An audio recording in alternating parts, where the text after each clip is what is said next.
Jadi semua harta yang didapatkan dari riba itu pasti akan dimusnahkan oleh Allah. Tinggal menunggu waktunya saja. Selama memang dia tidak bertobat ya.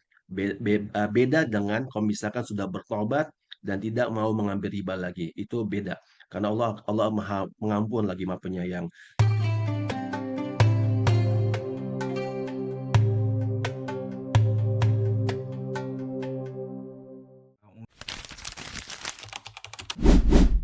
Kenapa kita harus syariah? Itu pertanyaan yang pertama ya Bapak Ibu ya. Pertama adalah karena riba itu menghancurkan bisnis yang dijalankan. Bukan hanya bisnis, jadi semua yang terlibat dengan riba itu pasti akan hancur. Kenapa? Karena memang sudah dijelaskan oleh Allah Ta'ala di dalam surat Al-Baqarah ayat 276. Allah memusnahkan riba dan menyuburkan sedekah. Sedangkan sedekah yang kita keluarkan dengan harta yang halal pasti Allah akan suburkan. Sedangkan dengan riba, Allah pasti akan musnahkan.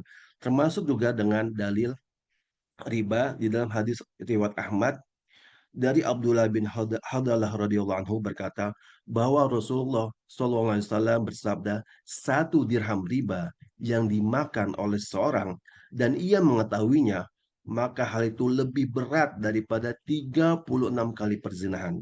Ya, seperti diketahui bahwa satu dirham itu setara kurang lebih 60.000 rupiah. Jadi satu dirham jika ada fulan memakan harta-harta riba dan itu lebih berat dari 36 kali perzinahan. Jadi misalkan bisnis ataupun apapun ya, termasuk aktivitas lain yang mengandung riba, namun dia merasa, wah saya melakukan riba. Harta saya dari riba, lalu saya investasi dengan riba juga, tapi baik-baik aja kok gitu, nggak ada masalah, katanya dihancurkan. Nah itu hati-hati, jangan-jangan itu tanda-tanda istidraj. Apa itu istidraj? Istidraj artinya adalah istilahnya azab ya atau laknat Allah yang ditangguhkan.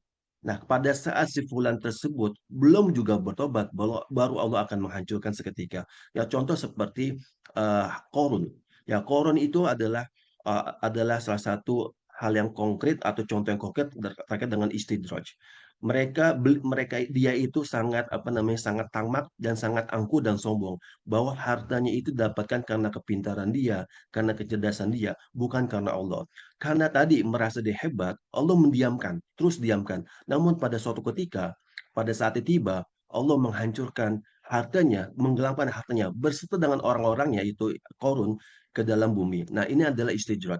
Maka bagi siapapun yang merasa bahwa riba itu tidak ada masalah, karena merasa hartanya semakin bertambah, keluarga hormon dan sebagainya, jangan-jangan, sekali lagi jangan-jangan ya, bahwa itu tanda-tanda istidraj, maka harus segera bertobat dari harta riba tersebut.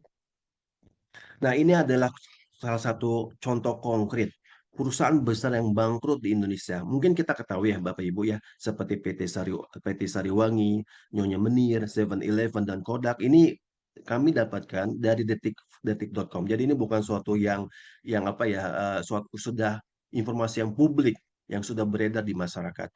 Nah, ternyata penyebab bangkrut perusahaan bangkrut itu yang pertama adalah utang yang menggunung, manajemen yang buruk, penjualan menurun, dan ekonomi global sedang tidak stabil. Dan ternyata Bapak Ibu, yang penyebab pertamanya adalah utang yang menggunung. Nah, ini bisa kita pastikan ya, sepertinya utang yang menggunung ini disebabkan karena apa? Karena riba. Jadi memang riba itu menghancurkan. Kenapa? Karena itu sudah ketentuan dan janji dari Allah Ta'ala. Nah, 4 perkara yang akan ditanyakan di hari kiamat ini seperti yang disampaikan juga oleh Pak Ustadz Hasan ya tadi terkait mengenai bahkan kulit-kulitnya itu akan bicara sebagai saksi atas dirinya sendiri. Apa aja 4 perkara yang akan ditanyakan di hari kiamat? Tidaklah bergeser kedua kaki seorang hamba nanti pada hari kiamat, sehingga Allah akan menanyakan tentang 4 perkara. Yang pertama apa? Tentang umurnya dihabiskan untuk apa? Masya Allah, Bapak Ibu semangat mengaji ya di ngaji bisnis online. Ya, itu tuh akan ditanya. Umur yang kita habiskan untuk apa? Lalu yang kedua, ilmunya. Ilmunya itu diamalkan atau tidak. Jadi ilmu yang kita dapatkan memang seharusnya kita amalkan juga secara bertahap sesuai dengan kemampuan masing-masing. Yang ketiga, tentang hartanya.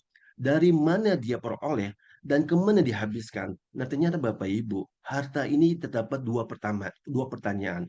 Yang pertama, dari mana harta yang kita peroleh? Apakah dari riba, suatu yang haram, dari korupsi, dari riba dan sebagainya, dan juga kemana yang kita habiskan?